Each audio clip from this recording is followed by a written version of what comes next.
यावर्षीचे युवोन्मेष विजेते कलावंत आहेत मृणाल कुलकर्णी आणि अतुल कुलकर्णी. मी सर्वप्रथम मृणाल कुलकर्णी यांना व्यासपीठावर येण्याची विनंती करतो.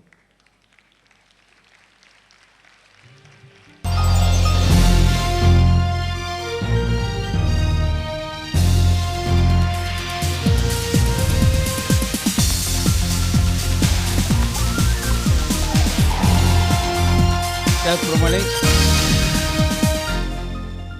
यांचा हा गौरव ठाणे जनता सहकारी बँकेचे additional general manager Satish Uttekar हे त्यांना रोख रक्कम आणि सन्मानचिन्ह आणि मानपत्र ज्येष्ठ अभिनेत्री सुहास जोशी यांच्या हस्ते दिलं जाणार आहे. याही दोघांना मी व्यासपीठावर आमंत्रित करतो आणि प्रत्यक्ष सन्मान प्रदान करण्यापूर्वी संतोष जुवेकर यांना मी विनंती करतो की मृणाल कुलकर्णी यांना या सन्मानाच्या रूपानं देण्यात येणाऱ्या मानपत्राचं त्यांनी वाचन करावं. संतोष जुवेकर.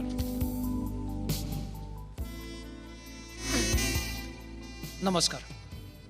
आपल्या सर्वांच्या लाडक्या सुंदर आणि लोकप्रिय अभिनेत्री मृणाल कुलकर्णी, स्वामी, अवंतिका, सोनपरी यासारख्या मालिकांमधून दूरचित्रवाणी मालिकांच्या दुनियेतील सर्वाधिक लोकप्रिय कलाकार म्हणून आपल्या नावावर शिक्कामोर्तब झाला. साहित्य आणि बोलीभाषा या विषयाच्या अभ्यासासाठी आपल्याला सगम मालशे शिष्यवृत्ती मिळाली. त्यानंतर आपण साहित्यात MA केलं. महाविद्यालयीन काळातच आपण स्वामी ही मालिका स्वीकारलीत आणि तेव्हापासूनच रमाच्या रूपाने टाकलेली मोहिनी आजही रसिकांच्या मनावर कायम आहे. माझं सौभाग्य, घराबाहेर, जोडीदार या चित्रपटांसाठी आपण राज्य पुरस्कार व मटा सन्मानच्या मानकरी ठरलात. लेकरू या चित्रपटासाठी कॅलिफोर्नियातील मिल व्हॅली फेस्टिवलमध्ये आपणास वुमन अचिव्हर्स अवॉर्ड देण्यात आलं. डॉक्टर बाबासाहेब आंबेडकर, वीर सावरकर या ऐतिहासिक पटातही आपण महत्त्वाच्या भूमिका साकारल्यात. सोनपरी आणि अवंतिकामुळे आपले नाव घराघरात पोहोचले. त्याशिवाय आपल्या शिरपेचात यशाचे अनेक तुरे खोवले गेले.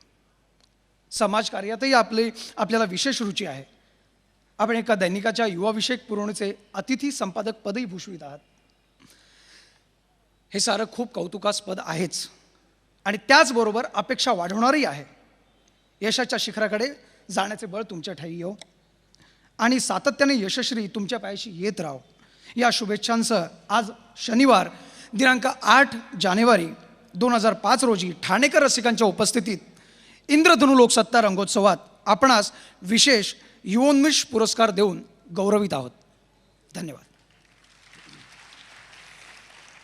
मी सन्माननीय श्रीयुत उत्तेकर आणि ज्येष्ठ अभिनेत्री सुहास जोशी यांना मृणालचा सन्मान करण्यासाठी व्यासपीठावर आमंत्रित करतो आणि मृणालसह या दोन्हीही आमंत्रितांना व्यासपीठाच्या मधल्या बाजूला जाण्याची विनंती करतो.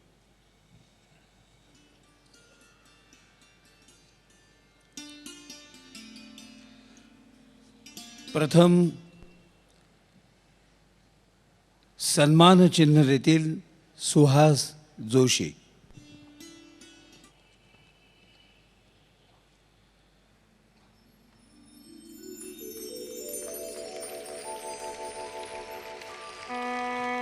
पुरस्काराची रक्कम देतील ठाणे जनता सहकारी बँकेचे additional general manager Satish Uttekar.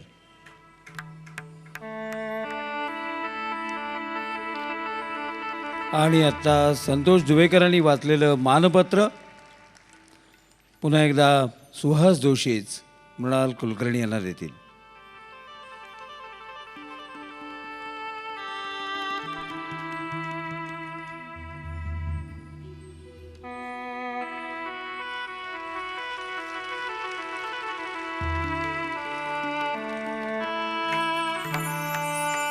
दोन्हीही आमंत्रितांनी काही क्षणांसाठी व्यासपीठावरच थांबावं अशी मी त्यांना विनंती करतो आणि मृणालनी नंतरच्या मुलाखतीसाठी आपल्या खुर्चीचा ताबा घ्यावा.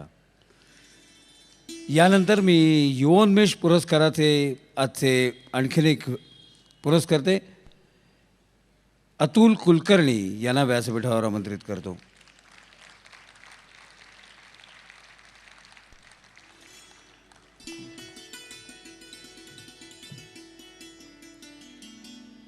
अतुल कुलकर्णी यांना त्यांचा हा सन्मान करण्यापूर्वी इंद्रधनुच्या वतीनं समीरा गुजर या त्यांना देण्यात येणाऱ्या मानपत्राचं वाचन करतायत. अतुल कुलकर्णी, आपण गेली अनेक वर्ष मराठी रंगभूमी, चित्रपट आणि हिंदी चित्रपटांबरोबरच तमिळ, तेलुगू भाषेतील चित्रपट अशी चतुरस्त्र कामगिरी करत आहात. आपला जन्म बेळगावचा आणि बालपण व शिक्षण सोलापूरचं असलं तरी आपल्याला व्यावसायिक स्थैर्य देण्याचं काम मुंबई शहरानेच केलं. गांधी विरुद्ध गांधी, हे राम या नाटक व सिनेमातून आपण व्यावसायिक क्षेत्रात प्रभावी प्रवेश केलात. त्यापूर्वी 1989 ते 92 या काळात राज्य नाट्य स्पर्धेमध्ये आपण पारितोषिकांची लयलूट केलीत. गांधी विरुद्ध गांधीने आपणास त्या वर्षातील अभिनयाचे बहुतेक सर्व पुरस्कार मिळवून दिले. हा व्यावसायिक रंगभूमीवरचा एक विक्रमच. शिवाजी विद्यापीठातून इंग्रजी साहित्याची पदवी घेतल्यानंतर आपण दिल्लीच्या नॅशनल स्कूल ऑफ ड्रामामध्ये नाट्यशास्त्राचे धडे गिरवलेत आणि आज अवघ्या नाट्य रसिकांच्या प्रेमाचे मानकरी ठरलात. पदार्पणातील पहिल्याच हिंदी चित्रपटास अर्थात हे रामसाठी आपण राष्ट्रपतींकडून दिल्या जाणाऱ्या सहाय्यक अभिनेत्याच्या राष्ट्रीय पुरस्काराचे मानकरी ठरलात. त्यापाठोपाठ 2002मध्ये चांदनी बारसाठीही आपणास पुन्हा हा सन्मान प्राप्त झाला. आदित्य बिर्ला फाउंडेशन पुरस्कार, नानासाहेब फाटक पुरस्कार, 10वी साठी स्क्रीन व्हिडिओकॉन पुरस्कार आणि भेटमधील भूमिकेकरता सर्वोत्कृष्ट अभिनेत्यासाठीचे मटा सन्मान, अल्फा गौरव व राज्य चित्रपट पुरस्कार आपल्याला मिळाले. नुकताच देवराईतील भूमिकेसाठी केरळच्या आंतरराष्ट्रीय चित्रपट महोत्सवात आपणास समीक्षकांनी विशेष पुरस्कार देऊन गौरविले. याशिवाय खाकी, सत्ता, दम या व्यावसायिक चित्रपटातील आपल्या अभिनयाचे समीक्षकांनी कौतुक केले आहे. आपल्या आगामी चकवा व रंग दे बसंती या चित्रपटांसाठी मनपूर्वक शुभेच्छा. आपल्या या अतुलनीय यशाबद्दल सन्मान करण्यासाठी आणि भविष्यातील सर्व प्रवास सुखकर व्हावा यासाठी आज शनिवार दिनांक 8 जानेवारी 2005 रोजी आपणास इंद्रधनु लोकसत्ता रंगोत्सवात ठाणेकरांच्या उपस्थितीत विशेष युवोन्मेष पुरस्कार देऊन गौरविण्यात येत आहे. माननीय अतुल कुलकर्णी.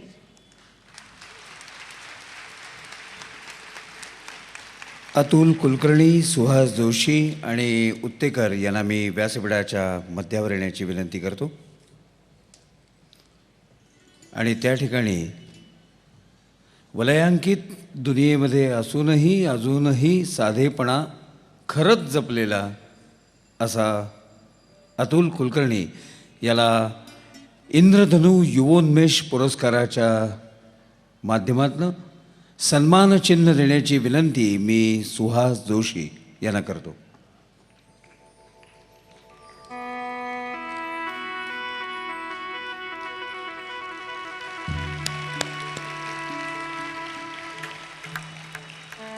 पुरस्काराची रक्कम देतील श्रीयुत सतीश उत्तेकर.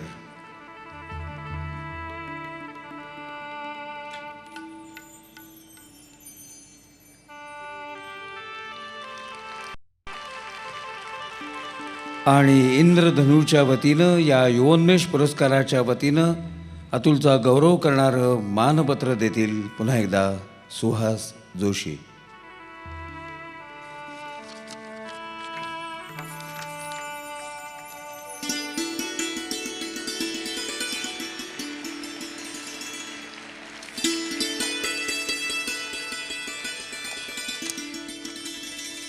मी माध्यमांच्या सोयीसाठी मृणाल आणि अतुल यांना व्यासपीठाच्या मध्यावर एकत्रित फोटोसाठी माध्यमांना सामोरं जाण्याची विनंती करतो.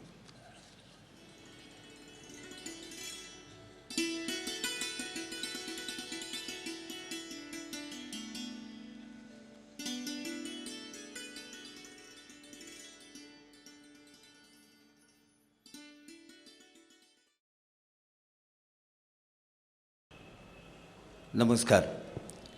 आज आपण ज्या दोन कलावंतांशी गप्पा मारणार आहोत ते दोघेही विचार करणारे, आपल्या बोलण्यातनं विचार करायला लावणारे, लिहिणारे, बोलणारे, भोवतीच्या गोष्टींचं वेगळं भान ठेवणारे असे चिंतनशील कलावंत आहेत. ते केवळ नट किंवा नटी नाहीत. तेव्हा आपल्या वतीनं या दोन कुलकर्ण्यांना बोलकं करताना मला विशेष आनंद होत आहे. या दोन संवेदनाक्षम माणसांशी मी गप्पा मारतोय याचं मला पुरेसं भान आहे. या दोघांशीही गप्पा मारत असताना आपण दोघांच्याही कलाकृतीच्या दृश्यफिती गप्पांच्या ओघात मध्ये पाहणार आहोत. मृणालचा या पडद्यावरचा जो शुभारंभ आहे तोच मुळी भरजरी वस्त्रातला पारंपरिक दागिन्यांसह पैठणी नथीसह झालेला आहे. स्वामीच्या निमित्तानं मी आरंभालाच आयोजकांना विनंती करतो की आपण स्वामींचं दर्शन घेऊया.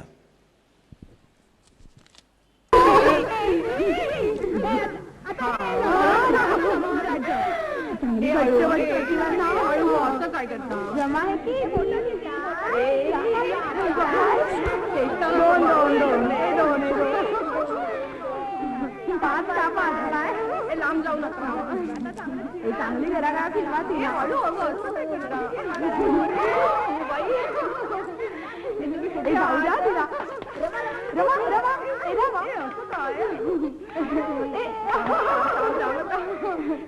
तुला पकडते तिला जाऊ द्या.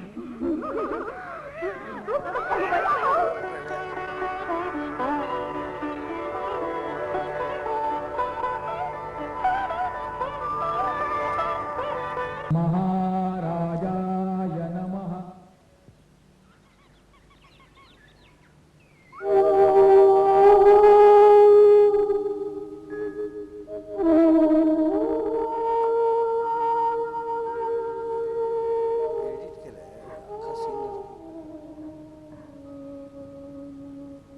कसला विचार करताय? ठीक आहे, नाही सांगायचं तर नका सांगू. तसं विशेष काही नाही. आपल्या प्रकृतीचा असं असं म्हणजे सौंदर्याच्या घरी चिंता बसतील आहे. पण असा त्रास करून घ्याल तर आम्हाला बरं वाटण्याच्या ऐवजी तुम्हालाच एखादा त्रास सुरू होईल. आम्हाला काही नाही होत. तर सप्ताहातले 7 दिवस निर्जय उपवास करून फार मोठी शक्ती जमा केली आपण. आपल्याला सदरेवर नाही जायचं आज.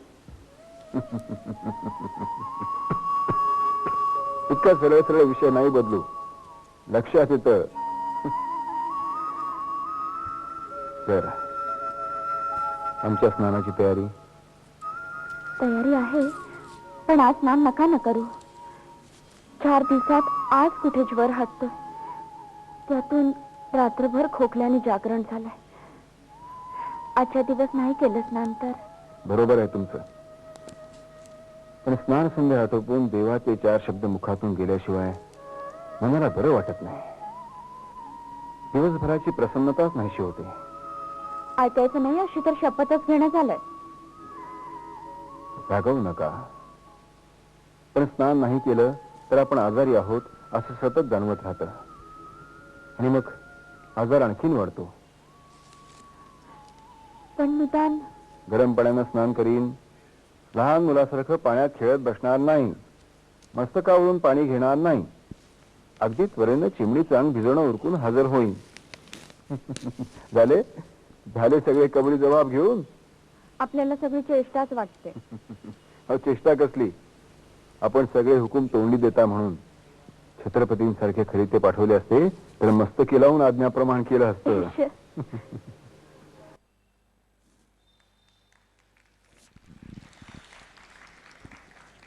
पहिला प्रश्न अतुल आणि मृणाल या दोघांसाठी समान आहे. अभिनयाचीच वाट चोखाळणं ही आपल्या व्यक्तित्वाची गरज आहे असं कशामुळे वाटलं? का ही जाणीव दुसऱ्या कोणी करून दिली?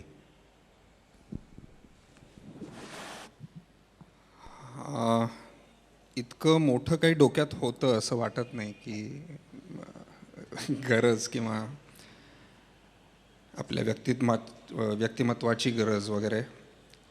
अत्यंत साधेपणाने तो प्रवास झाला असं मला वाटतं.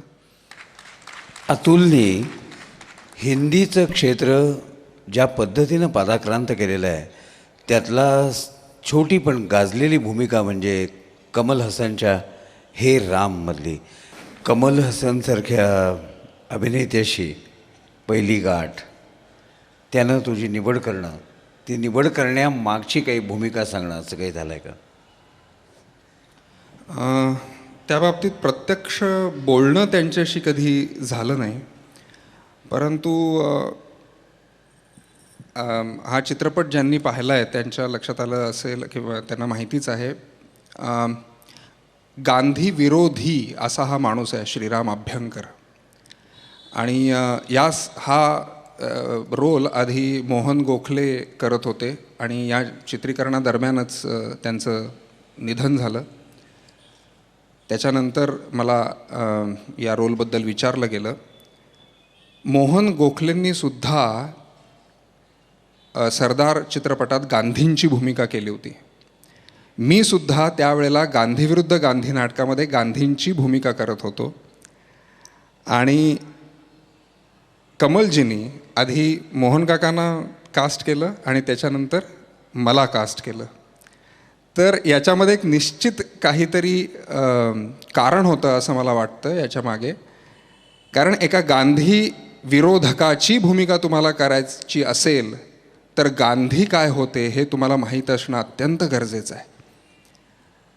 आणि त्याचा मला प्रचंड फायदा ही भूमिका करत असताना झाला. गांधींच्या या सिनेमाचा विषय निघाला म्हणून विचारतो, या चित्रपटाच्या निमित्तानं तुमचा गांधींवर जो काही विचार झाला असेल आणि जी काही पुस्तकं वाचली असतील, याच्यातनं गांधी विचार मनामध्ये कितपत रुजला? गांधी नाटकाच्या आधीसुद्धा मी जेव्हा त्यांचे सत्याचे प्रयोग वाचले तेव्हापासून गांधींची ओळख सुरू झाली, परंतु ती अर्थातच त्या पुस्तकापुरती मर्यादित राहिली. परंतु पुढे जेव्हा गांधींचा अभ्यास करायला मिळाला गांधींच्या भूमिकेच्या निमित्तानं, तेव्हा एक गोष्ट निश्चितपणे लक्षात आली की आपण एका विलक्षण माणसाची ओळख करून घेतोय. आणि त्या माणसानी म्हणजे अर्थातच एक गांधी विरोध हा आपल्याकडे देशभर असतोच आहे, सदा सर्वदा तो होता आणि मधनं तो असा वर येत असतो. तर हे सगळे संस्कार आजूबाजूला असताना मला जेव्हा गांधींबद्दल मी अभ्यास करायला लागलो तेव्हा असं वाटलं की या माणसाला जर समजून घेतलं खऱ्या अर्थाने तर त्याची महानता निश्चितपणे प्रत्येकाच्या लक्षात येईल. मग तो कितीही गांधी विरोधी असला तरी फरक पडणार नाही, कारण तो माणूस होताच तितका महान. आईन्स्टाईन जे म्हणाले त्यांच्याबद्दल ते खरंच आहे की असा माणूस जन्मला असं जर कुणाला सांगितलं काही वर्षांनी तर त्यांना ते खरं वाटणार नाही. तर त्या व्यक्तिमत्वाचा परिणाम असं मी म्हणणार नाही, परंतु त्यांच्या विचारांचा, त्यांच्या कृतींचा परिणाम हा निश्चितपणे, परिणाम म्हणण्यापेक्षा एक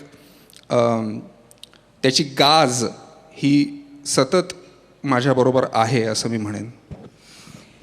जसं खूप ताकदीच्या भूमिका अतुल कुलकर्णींना परस्पर विरोधी मिळालेले आहेत, म्हणजे उदाहरणार्थ गांधी विरुद्ध गांधीमध्ये गांधीजी आणि हे राममध्ये कर्मठ हिंदुत्ववादी श्रीराम अभ्यंकर, चांदनी बारमध्ये पोट्या सावंत नावाचा गुंड, तर सत्तामध्ये सत्ता लोलूप यशवंत वर्देसारखा राजकारणी, खाकीमध्ये अन्यायग्रस्त डॉक्टर, तर 88 अँटॉफिलमध्ये भेदरलेला सामान्य माणूस, दममध्ये भ्रष्टाचारी पोलीस अधिकारी, तर भेटमध्ये हळवा मध्यमवर्गीय पण अहंकारी पुरुष, देवराईमध्ये सिझोफ्रेनिक व्यक्ती, तर मँगो सुपलेमध्ये उभयलिंगी माणूस. अक्षरशः अनेक तऱ्हेच्या भूमिका यांनी साकारलेल्या आहेत. पण मृणालची खासियत अशी की तिला वेगवेगळ्या ऐतिहासिक स्त्री रूपांचं दर्शन घडवण्याचं आणि त्यानिमित्तानं त्या व्यक्तिरेखांचा अभ्यास करण्याचं संधी उपलब्ध झाली. माई आंबेडकरांच्यापासून ते मीरा द्रौपदीपर्यंत. तर तिनं काही सांगण्यापूर्वी आधी आपण मीराचा तुकडा पाहूया किंवा द्रौपदीचा तुकडा पाहूया आणि सांगून झाल्यानंतर डॉक्टर आंबेडकर, किंवा आधी मीरा आणि नंतर द्रौपदी.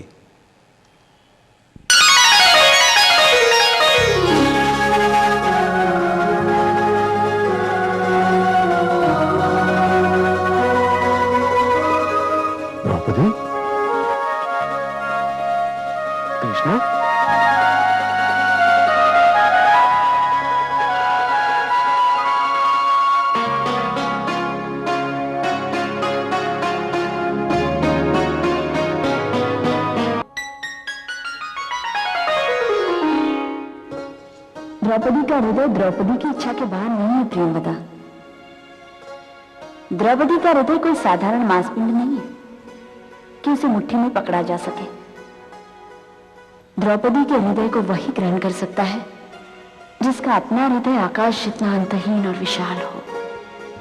आपकी बातें सुनकर कभी कभी ऐसा लगता है राजकुमारी, जैसे आप आज की नहीं, आज से हजारों वर्ष बाद की नारी हैं।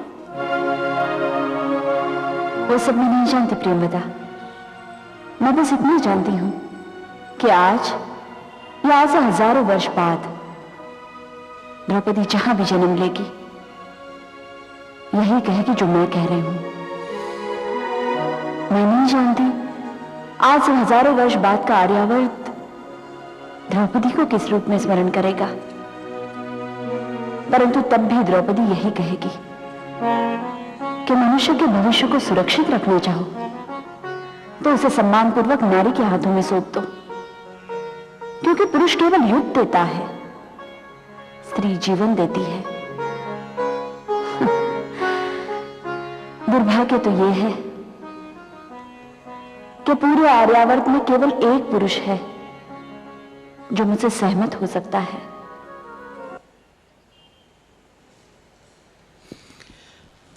अहिल्याबाई होळकरांपासून माई आंबेडकरांपर्यंत मीरा, द्रौपदी, नूरजहां अशात अनेक वेगवेगळ्या पैलूच्या व्यक्तिरेखा मृणालनं साकारल्या. धावत्या स्वरूपामध्ये या प्रत्येक व्यक्तिरेखेचा त्यांनी विचार कसा केला आणि एक स्त्रीचीच पण ही वेगवेगळी रूपं साकारताना नेमकं त्यांनी काय मनात योजलं? एक तर मला स्वतःला एक अभिनेत्री म्हणून आणि एक माणूस म्हणून मी खूप भाग्यवान आहे असं वाटतं. माझे दोन अतिशय आवडते विषय, एक म्हणजे साहित्य आणि दुसरं म्हणजे इतिहास, आणि या दोन्हीची सांगड घालू शकेन असं काम मला करायला मिळालं याबद्दल मी खरोखरच त्या नियंत्याची ऋणी आहे. सुरुवातच स्वामीपासून झाली. स्वामी एक ऐतिहासिक मालिका होती. मी मगाशी सांगितलं की स्वामी माझ्यावर येऊन आदळली. स्वामीच्या बाबतीतले अनेक किस्से आहेत, पण मी मगाशी सांगितलं की कायम आयुष्यात लक्षात राहील आणि या क्षेत्रातली अनिश्चितता मला शिकवेल असे पुष्कळ धडे मला स्वामींनी सांगितले. एक छोटासा किस्सा फक्त इथे सांगते की माझी भूमिका रमाबाई माझी निवड त्याच्यासाठी झाली आणि माधवराव कोण करणार काम हे नक्की होत नव्हतं. कित्येक दिवस असं व्हायचं की मला म्हणायचं की स्क्रीन टेस्ट आहे, तू ये. मी आपली नऊवारी नेसून ते सगळे दागिने घालून तयार व्हायची. दरवेळी एक नवा मुलगा यायचा ज्यांनी केस काढलेले असायचे, मुंडन केलेलं असायचं, आणि वाटायचं की हा माधवराव. आणि मला असं वाटायचं की माझ्या बरोबरीचा कोणीतरी असेल तर मला बरं, म्हणजे मग दोघंही चुकत माकत व्यवस्थित करू, आणि नाहीतरी तो यंगच दाखवायचा, मग मोठा ॲक्टर शक्यतो नसेल तर बरं. पण असे अनेक माधवराव आले, मुंडन केलं, स्क्रीन टेस्ट दिली आणि गेले. आणि जवळजवळ 6 महिने हा शो चालू होता. आणि त्या पहिल्याच माझ्या पदार्पणाच्या भूमिकेने मला हे शिकवलं की या क्षेत्राविषयी कसलीही गॅरंटी आपण देऊ शकत नाही. उद्या शूटिंग आहे असं ठरल्यावर सुद्धा एक माधवराव काम करणार होते उद्या, आणि आयत्या वेळेला रवींद्र मंकणींनी ते काम केलं. तर इतकी अनपेक्षितता आणि असुरक्षितता या क्षेत्रामध्ये आहे. त्यामुळे आपण कसं काम करायचं, हे आपल्याला आवडेल का, हे जमेल का, असे अनेक प्रश्न माझ्या डोक्यात होते. पण माझ्या सुदैवाने मला दुसरी भूमिका मिळाली, श्रीकांत. ही सुद्धा शरदचंद्र चॅटर्जींच्या कादंबरीवर आधारित होती. तिथे फारुख शेख माझ्याबरोबर होते. तिसरी मोठी भूमिका होती ती म्हणजे ग्रेट मराठा, परत इतिहासाशी संबंध. चौथी भूमिका होती हसरते, परत अधांतरी, जयवंत दळवींची कादंबरी. नंतर अतुल्य आणि मी एकत्र काम केलं बॅरिस्टरमध्ये, अंधाराच्या पारंब्या. अवंतिका ही सुद्धा एक छोटी लघु कादंबरी आहे. तर अशा अनेक साहित्यावर आधारित अशा मालिकांमध्ये काम करण्याची मला संधी मिळाली, आणि त्याचबरोबर अनेक ऐतिहासिक भूमिका करण्याचीही संधी मिळाली. मला माहीत नाही या संधी माझ्याकडे चालून आल्या का मी त्यांना जास्त सूट होते म्हणून हे रोल्स माझ्याकडे आले. पण मीरा या भूमिकेबद्दलचा एक खूप छान किस्सा माझ्याकडे आहे की मी जेव्हा ग्रेट मराठाचं शूटिंग करत होते जयपूरमध्ये, तेव्हा इथे मीरा सिरियल सुरू होणार असं पेपरमध्ये आलं. आणि माझ्या 2-3 मैत्रिणी होत्या, त्या म्हणाल्या, मृणाल तुला कसं नाही विचारलं मीरासाठी अजून? तर मी म्हटलं असेल बाबा, नसेल विचारलं, किंवा दुसरं कोणीतरी करणार असेल. मग त्याचं शूटिंग झालं, 4 एपिसोड बनवले, हे सगळं आम्ही ऐकलं. मी मुंबईत आले तेव्हा मला फोन आला UTVमधनं की ताबडतोब येऊन भेटून जा. मी गेले भेटायला तर ते म्हणाले की आम्हाला मृणाल कुलकर्णीच हे काम करणार हे आम्ही ठरवलं होतं, मात्र तिचा नंबर मिळत नव्हता म्हणून आम्ही फक्त छोट्या मीराचे 2 एपिसोड होणार होते ते 4 केलेत आणि आता तुझी वाट बघत बसलो आहे. दिग्दर्शक होते वेद राही. मला त्यांना भेटायला मी गेले. मला म्हणाले की दरवाजातून मी पाऊलच आत ठेवलं होतं. मला माहीत होतं वेद राही हे मोठे काश्मीरी साहित्यिक आहेत, लेखक आहेत.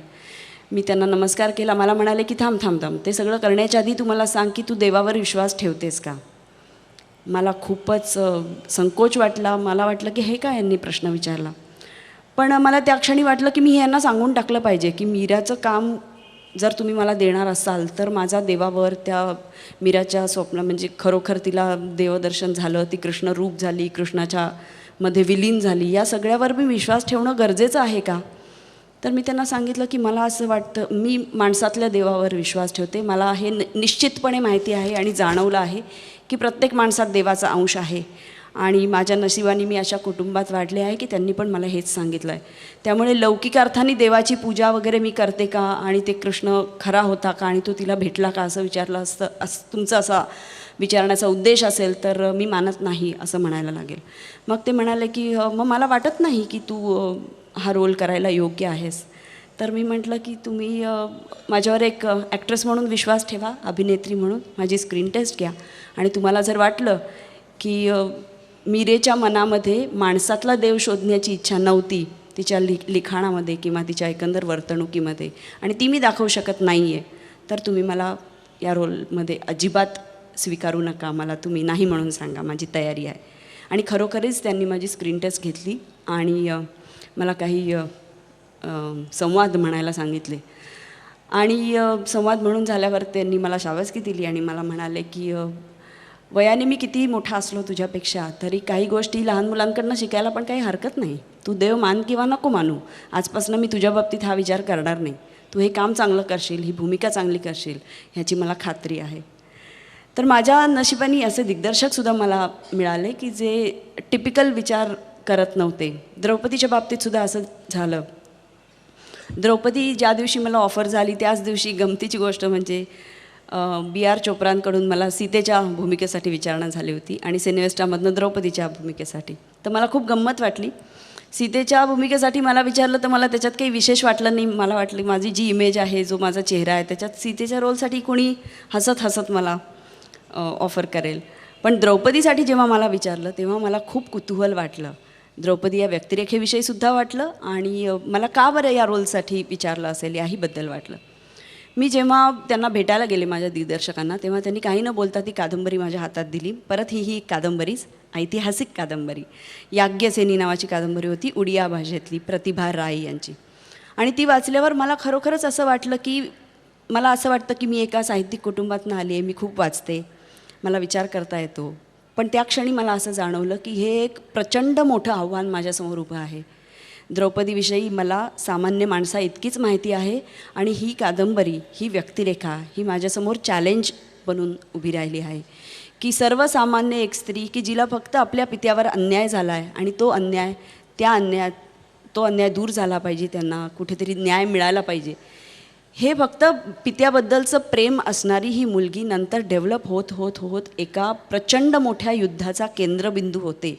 केवढी रेंज आहे या व्यक्तिरेखेची आणि हे समजून घेतलं पाहिजे. आणि हे करण्यासाठी तिची ही ग्रॅज्युअल डेव्हलपमेंट दाखवण्यासाठी जर आपण योग्य होत असं दिग्दर्शकाला वाटत असेल तर आपण अतिशय मनापासून या भूमिकेचा अभ्यास केला पाहिजे.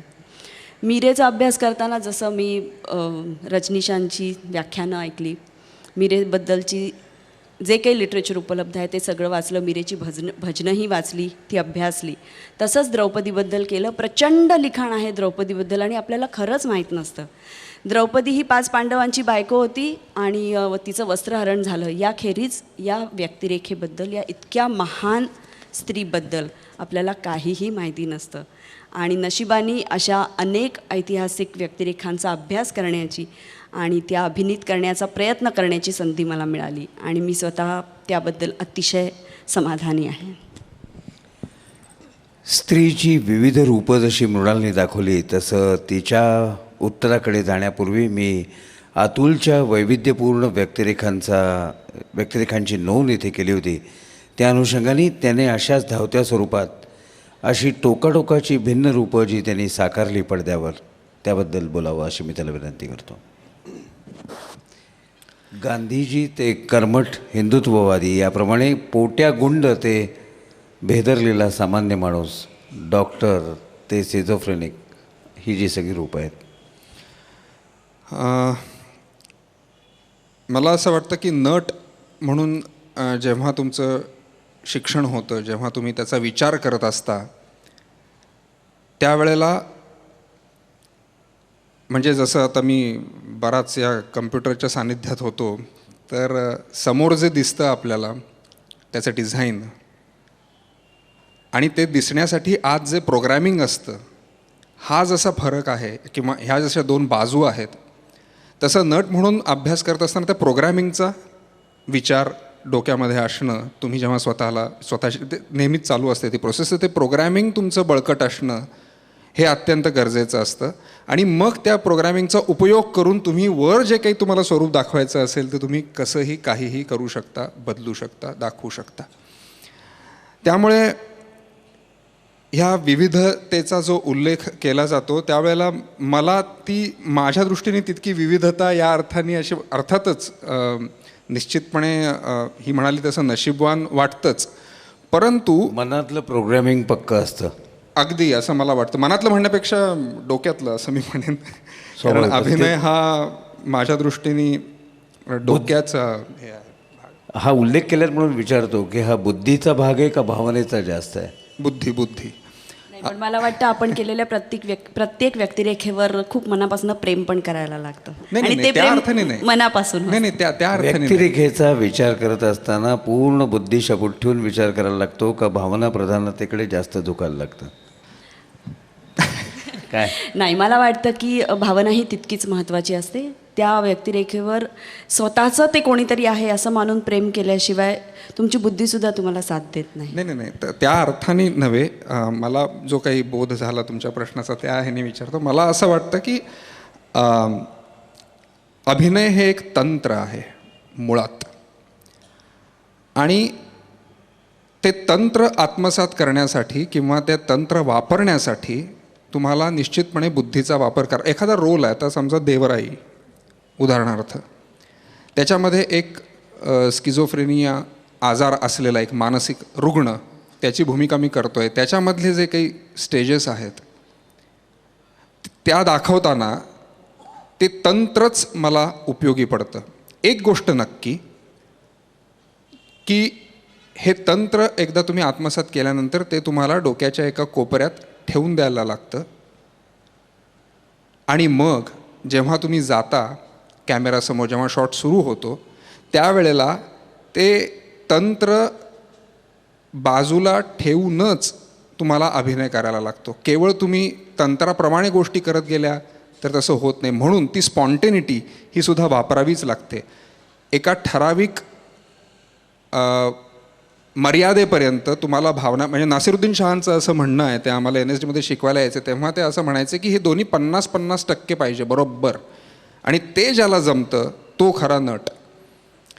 त्यामुळे मुळात ती भावना कशी, कुठे, कधी, काय प्रमाणात वापरायची हे ठरवण्यासाठी परत तुम्हाला बुद्धीचा वापर हा केलाच पाहिजे. म्हणजे बुद्धी ही कुठे सुटत नाही अभिनय करताना असं मला वाटतं, आणि ते प्रत्येक कलेच्या बाबतीत खरं आहे असं माझं मत आहे.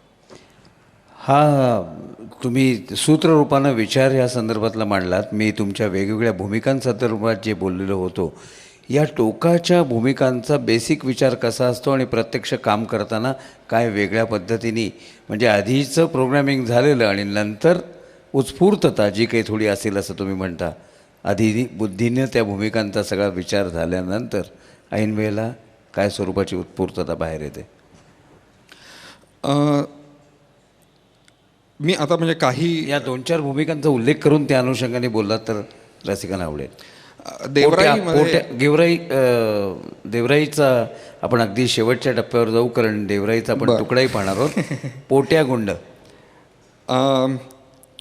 पोत्या सावंत नावाचा जो गुंड होता, त्याचा जो काळ होता जो चांदनी बारमध्ये दाखवला आहे, तो साधारण 70-75च्या दशकातला काळ होता. आणि त्यावेळेला जी गुंडगिरी होती ती पूर्णपणे वेगळ्या पद्धतीची गुंडगिरी होती. अगदी छोटं उदाहरण द्यायचं झालं तर त्यावेळेला खून हे जास्त करून चाकूनी व्हायचे, आजच्यासारखे बंदुकीने व्हायचे नाहीत. हा खूप मोठा फरक आहे. आपण नेहमी वाचतो पेपरामध्ये, तेव्हा तुमच्या लक्षात आलं असेल की 40 वार 45 वार केले, 70 वार केले, तर आपल्याला गंमत वाटते. कारण आमच्या सिनेमात नेहमी दाखवतात की असं केलं की माणूस मरतो. असं होत नाही. कारण रक्तस्राव तेवढा झाला पाहिजे तर माणूस खात्रीशीरपणे मरतो. आणि हाफ मर्डर हा जास्त मोठा गुन्हा आहे मर्डरपेक्षा. कारण हाफ मर्डर केल्यानंतर ज्याच्यावर तुम्ही अटेम्प्ट केलेला असतो तो माणूस जिवंत असतो साक्ष द्यायला. त्यामुळे तो पूर्णपणे मेला पाहिजे माणूस, आणि म्हणून ते 60-70 वार असतात. तेवढा रक्तस्राव झाला पाहिजे. आता तुम्ही लक्षात घ्या, पहिला वार केल्यानंतर रक्ताची चिळकांडी म्हणजे नस जर तुटली तर साधारणपणे 20 फूट रक्त ते उडतं. तर एक वार केल्यानंतर ते उडालेलं रक्त, माखलेला तुमचा हात, यांनी तुम्ही उरलेले जे काही असतील ते 39 वार करायचे असतात. याला लागणारी मानसिकता, आणि आताचा गुंड जो फक्त बंदूक घेऊन जातो, ठाप संपला विषय गेला. तर या सगळ्या गोष्टींचा विचार पोत्या सावंत करताना मी मनाशी धरलेला होता. ही तांत्रिकता मी म्हणेन की हा बुद्धीचं, म्हणजे हे काय कुठे मी वाचलेलं नाही किंवा काही केलेलं नाही, पण जेव्हा तुम्ही विचार करायला लागता. माझ्याबरोबर एक मुलगा होता जो आता नाटक वगैरे प्रकारामध्ये आहे, पण जो पूर्वी गुंड होता रेग्युलर. त्यांनी पोलिसाला मारलेला आहे, म्हणजे मारलेला इन द सेन्स जिवे मारलेला आहे असा माणूस. पण आता तो पूर्ण तो सतत माझ्याबरोबर असायचा. तर त्याच्याबरोबर मी धारावीत गेलो होतो. किंवा हे जे तुम्ही सगळं करत असता तेव्हा तुम्ही प्रोग्रॅमिंग करत असता. त्याच्यात जो पहिलाच सीन आहे, मी जेव्हा माझा इंट्रोडक्शन आहे त्यावेळेला तो वस्त्रा, म्हणजे मी असं नुसता हात ठेवतो ज्याला मी मारतोय त्याच्या खांद्यावरती हात, तेव्हा माझ्या हातात काही नाही आहे. आणि एक माझा जो असिस्टंट असतो तो येतो आणि तो माझ्या हातात वस्त्रा देतो मागच्या मागे, आणि मी येताना फक्त सप करून त्याच्या गळ्यावरनं नेतो. आता हे करत असताना हे सगळं ठरलेलं होतं, हे अगदी निश्चित. परंतु हे करत असताना माझ्या असं लक्षात आलं की कॅमेरा हा इथे आहे आणि इथून मग इकडे जाणार आहे. म्हणजे तो आधी वस्त्रा दिसेल आणि मग हळूहळू येईल, आणि स्टेडी कॅम होता असा आधी शॉट ठरला होता. आता मला सिनेमात काय ठेवलं ते आठवत नाही. आणि नंतर हा इकडे येणार होता. तर तो नॅचरली तो ॲक्शन सिक्वेन्स असल्यामुळे तो गेला, तो कॅमेरा तिथे होता, त्याने वस्त्रा कॅच केला, तो इकडे आला, मी फिरवला, आणि त्याच्यानंतर असं माझ्या लक्षात आलं की त्याचं जे रक्त आहे ते नीट दिसत नाही आहे. त्या इथे कॅमेरा आल्यानंतर ते दिसत नाही. तर शॉट खराब होऊ नये म्हणून मी त्या माणसाला गरकन फिरवलं, त्याच्या कॅमेराकडे पाठ केली, आणि माझा इकडे म्हणजे त्याचं मान कॅमेराला पाठ करून दिलं. म्हणजे ते रक्त आलं नाही, कारण त्याची तांत्रिकता आम्ही वापरली. आता हा जो भाग आहे ते तुम्ही स्पॉन्टेनियसली करता, पण तरीसुद्धा आता मनात चालूच होतं की कॅमेरा इकडे येणार आहे किंवा काय होणार आहेत. पण याचा अर्थ भावना तुमच्या त्यावेळेला उद्रेक होत नसतो असं नाही, त्याही होत असतात. खाकीमध्ये आपण बऱ्याच जणांनी पाहिलेलं असेल, मध्यंतरापर्यंत एकही शब्द उच्चारायचा नसून सुद्धा केवळ मुद्राभिनयातनं, खास करून डोळ्यातनं अन्यायग्रस्त डॉक्टरची अगतिकता संपूर्ण मला वाटतं खाकीमध्येच त्यांनी दाखवलेली आहे. त्या अनुषंगाने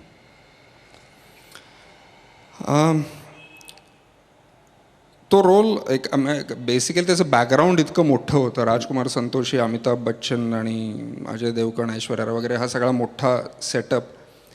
आणि त्याच्यामध्ये भूमिका जेव्हा मला राजजींनी बोलवलं त्यावेळेला त्यांनी सांगितलं की ह्याच्यात हे सगळी नटमंडळी आहेत, हे बरोबर आहे, पण your role is the role, T capital H capital E capital असं त्यांनी मला सांगितलं. आणि जेव्हा मी संहिता ऐकली तेव्हा खरंच होतं ते की ते पिव्हटल कॅरेक्टर आहे खाकीमध्ये, आणि त्याच्या भोवती तो सिनेमा घडतो. पहिल्यांदाच सांगताना त्यांनी सांगितलं होतं की तू इंटरव्हलपर्यंत बोलणार नाहीस, दिसत राहशील पण बोलणार नाहीस. त्यावेळेला माझ्या असं लक्षात आलं की जर मी बोलत नाही आहे तर माझं सगळ्यात दुसरं साधन जे इफेक्टिव्ह आहे ते डोळे, ते मला वापरले पाहिजेत. आणि डोळे वापरणं हे मी तुम्हाला सांगतो तुमच्यावरती तर अवलंबून आहेच, पण ते समोरच्या नटावरती फार अवलंबून आहे, तुमचे डोळे बोलायला लागणं किंवा वापरावे लागणं. तुम्ही टेक्निकली ते करता ही गोष्ट वेगळी, परंतु अमितजींच्या बरोबर काम करताना निश्चितपणे तुम्ही तुमच्या डोळ्यात, कारण सगळे प्रत्येक नट तुमच्या डोळ्यात बघत राहू शकत नाही, ते फार वेगळ्या पद्धतीचं हे आहे. त्यामुळे त्यांच्याबरोबर काम करताना एक गोष्ट निश्चित जाणवली ती अशी की तो माणूस त्या क्षणी तिथे असतो, तो अमिताभ बच्चन नसतो, तो ते कॅरेक्टर असतो आणि तुमच्याकडे बघत असताना तो फक्त तुमच्याकडे बघत असतो. तो तुम्हाला त्याच्याच तोडीचा किंवा त्याच्याच दर्जाचा किंवा जे काय असेल तो नट मानत असतो.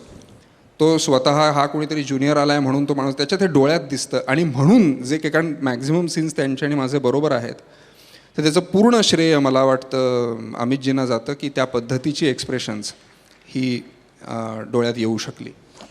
तशा उपलब्ध वेळेमध्ये प्रत्येक व्यक्तिरेखेवर बोलणं शक्य होणार नाही, म्हणून मी देवराईवर येतो. आत्ता डॉक्टरवर मगाशी बोलले, देवराईमधला सिझोफ्रेनिक. ती एक वेगळ्या पद्धतीची भूमिका मी यासाठी म्हणेन की जेव्हाही एखादं स्क्रिप्ट येतं त्यावेळेला तुम्ही त्या भूमिकेमागचं लॉजिक शोधता की हा असा काय, काय नाही, लहानपणी काय होता किंवा वगैरे वगैरे, त्याच्यामुळे हा असा वागला. आणि या भूमिकेचा बेसच मुळात हा की इलॉजिकल थिंकिंग, हाच त्याचा बेस आहे त्या व्यक्तिरेखेचा. त्यामुळे त्याच्या पद्धतीने कसा तो माणूस विचार करत असेल हे शोधणं खूप गरजेचं होतं. त्याच्यात सगळ्यात मला मोठी मदत ठाण्याच्याच डॉक्टर आनंद नाडकर्णींची झाली. त्यांच्या घरी मी गेलो होतो. त्यांनी काही पेशंट्सना, त्यांच्या केअरटेकर्सना जे त्यांची काळजी घेतात, एकाची बायको होती, एकाची आई होती, त्यांना बोलवलेलं होतं. आणि त्यांच्याशी बोलताना त्यांचे मॅनरिझम्स काय होते किंवा ते केअरटेकर्स जे होते, त्यांची काळजी घेणारी जी मंडळी होती, ते जे सांगत होते त्यांच्याबद्दल, त्याच्यातून मला खूप गोष्टी मिळत गेल्या. आता तंत्र आणि त्या अनुषंगाने थोडंसं बोलतो की मी जेव्हा त्याचा अभ्यास, स्किझोफ्रेनियाचे खूप वेगवेगळ्या गोष्टी असतात, म्हणजे शारीरिक म्हणतोय मी, वेगवेगळ्या स्टेजेस असतात, वेगवेगळ्या पेशंट्सना. एक स्किझोफ्रेनियाचा पेशंट हा दुसऱ्या पेशंटसारखा असेल असं सांगता येत नाही. तर मी या वेगवेगळ्या पेशंटमधल्या वेगवेगळ्या गोष्टी घेतल्या. उदाहरणार्थ त्यांना जी औषधं दिली जातात ती खूप स्ट्रॉंग असतात आणि बऱ्याच वेळेला त्याचे साईड इफेक्ट्स होतात. साईड इफेक्ट त्याचा हा असतो की तुमचे जे स्नायू चेहऱ्यावरचे किंवा इतर कुठले असतात त्यांची इनव्हॉलंटरी हालचाल होते. तुमच्या हातात ते नसतं, ते थरथरातात स्नायू. हे मला त्या डॉक्टरनी पण सांगितलं आणि मी बघितलं पण एका पेशंटमध्ये. ते मी या शेष जो रोल होता त्याच्यात घ्यायचं ठरवलं. मग मी माझा चेहरा हलवून बघायला लागलो की कुठला माझा चेहऱ्याचा स्नायू हा मी सहजपणे हलवू शकतोय. आणि माझ्या असं लक्षात आलं की माझ्या ओठाची जी ही बाजू आहे, डावा कोपरा जो आहे, तो मी सहजपणे हलवू शकतो. मग मी आरशासमोर जाऊन जेव्हा प्रॅक्टिस करायला लागलो तेव्हा माझ्या लक्षात आलं की तो काही वेळपर्यंत जरासं आर्टिफिशियल वाटत राहतं ते हलणं. आणि मग त्याची सवय होत राहिली की मग ते हळूहळू हळूहळू सवय, म्हणजे जणू काही ती प्रक्षिप्त हालचाल आहे असं वाटायला लागतं, व्हॉलंटरी हालचाल आहे, इनव्हॉलंटरी हालचाल आहे असं वाटायला लागतं. त्यामुळे 15-20 मिनटं करतं. त्यामुळे मी असं ठरवलं की शूटिंगच्या मी गेलो तिथे सेटवरती की मी ओठ हलवायला सुरुवात करायची, ती शेवटपर्यंत ठेवायची. आता अशा काही तांत्रिक बाजू मी वेगवेगळ्या, काय कोणाची मी हंचबॅग म्हणजे कुबड घेतलं, कोणाची चालण्याची पद्धत घेतली, कोणाचे डोळे घेतले. तर ह्या वेगवेगळ्या पद्धतीने मी गोष्टी निवडल्या. त्यातला एक सीन आहे माझा आणि सोनाली कुलकर्णीचा, जेव्हा मी हॉस्पिटलमध्ये आहे आणि तेव्हा जेव्हा ती मला संत्र सोलून देते आहे. तो सीन जेव्हा आम्हाला सुमित्रा त्यांनी सांगितला त्यावेळेला त्यांनी इथपर्यंतच सांगितलं होतं की तू ते संत्र तुला देते, तू नको म्हणतोस आणि झिडकारतोस, इथपर्यंत होता. तो शॉर्टकट होणार होता.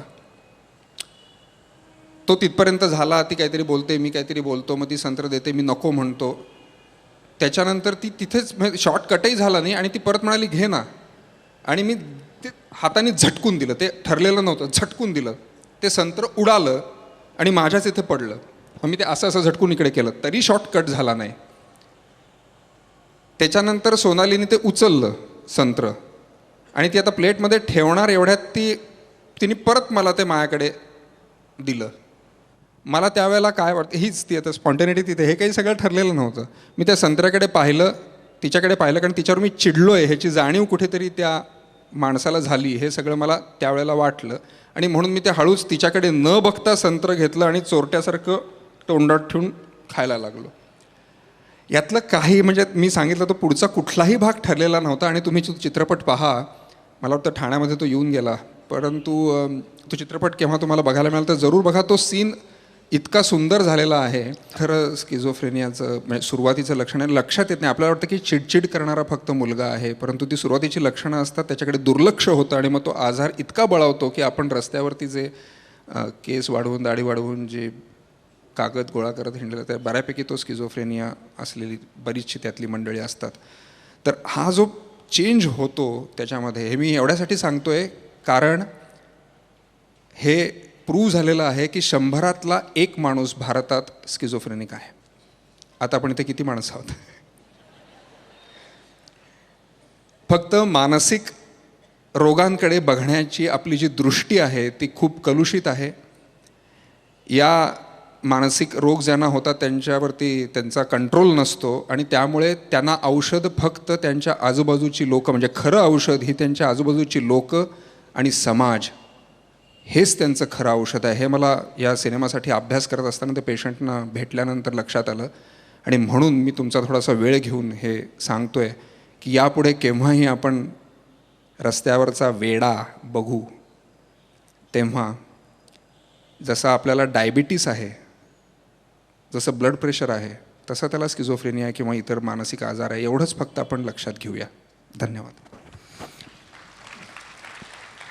एखाद्या सिनेमानी आपल्या संपूर्ण विचार पद्धतीमध्ये स्वतःच्या व्यक्तित्वामध्येच पूर्ण फरक पडत जातो असं याच्या सगळ्या बोलण्यातनं जसं जाणवत आहे, तसं चित्रपटाच्या निमित्तानं, मालिकांच्या निमित्तानं किंवा वाचनातनं संपूर्ण आमूलाग्र आपली विचार पद्धती बदलावी असा काही एवढा तीव्र ठसा कुठल्या एखाद्या कलाकृतीचा उमटला का? मला वाटतं मगाचपासनं मला अतुलचं बोलणं ऐकताना आणि एकंदरच चर्चेतनं हे जाणवतं आहे की सिनेमा आणि दूरदर्शन मालिका ही खूप 2 वेगळी माध्यमं आहेत आणि त्याचा वेगवेगळा विचार व्हायला हवा. सिनेमामध्ये आपण एखाद्या व्यक्तिरेखेबद्दल किंवा त्याच्या आजूबाजूच्या व्यक्तिरेखेच्या आजूबाजूच्या परिसराबद्दल जितकं मनपूर्वकतेने आणि वेळ घेऊन विचार करू शकतो, त्याच्या तांत्रिक बाबी ठरवू शकतो, तसं दूरदर्शनवर रोज तुमच्या भेटीला येताना तितका तांत्रिक विचार आणि त्या भूमिकेच्या मागच्या सगळ्या कसरती करता येतात का नाही ही शंका हे ऐकताना सारखी माझ्या मनात येते. मला वाटतं की दूरदर्शनवर मालिकेमध्ये काम करताना कलाकारही घडत जातो, ती व्यक्तिरेखाही घडत जाते.